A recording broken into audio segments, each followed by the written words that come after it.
Focus bollettino colture erbacee, aggiornamento. Notue. È stato ormai raggiunto il quarto stadio di sviluppo su tutto il territorio veneto. È quindi opportuno procedere a uno scouting degli appezzamenti per individuare la percentuale di danno effettivamente presente negli appezzamenti e decidere, piogge permettendo, di intervenire tempestivamente per controllare tali popolazioni in caso di superamento della soglia di danno che, come abbiamo già detto, è 5% di piante attaccate nella cultura del mais.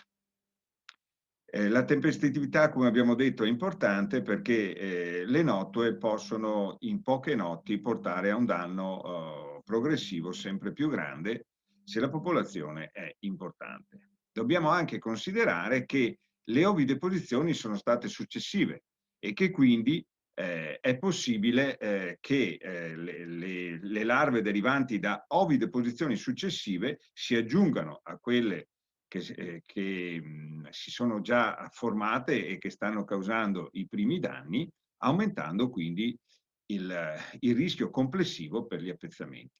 Si invita quindi appena possibile, considerando le condizioni meteo, a fare un'ulteriore osservazione degli appezzamenti, una bella passeggiata in diagonale sull'appezzamento con un taccuino, eh, annotando le piante sane e le piante con i sintomi. Vedete dietro di me i sintomi più classici su mais, e per poi alla fine, zona per zona, appezzamento per appezzamento, individuare la percentuale di danno e quindi stabilire la necessità o meno di un trattamento. Attenzione anche alle altre colture suscettibili come la barbabietola, il girasole e molte orticole.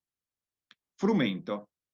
Siamo ormai al momento del trattamento decisivo contro la fusariosi, il cui periodo più adatto è quello da fine emissione della spiga a fioritura. Quindi è importante intervenire anche lì tempestivamente in modo da dare la maggiore copertura possibile dalle malattie fungine. Nella scelta dei prodotti tenete in particolare considerazione il rischio da altre malattie, osservate le mappe del bollettino culture erbacee e individuate prodotti che coprono anche le malattie che sono presenti con forte potenziale infettivo in queste fasi, come ad esempio le ruggini e la septoriosi.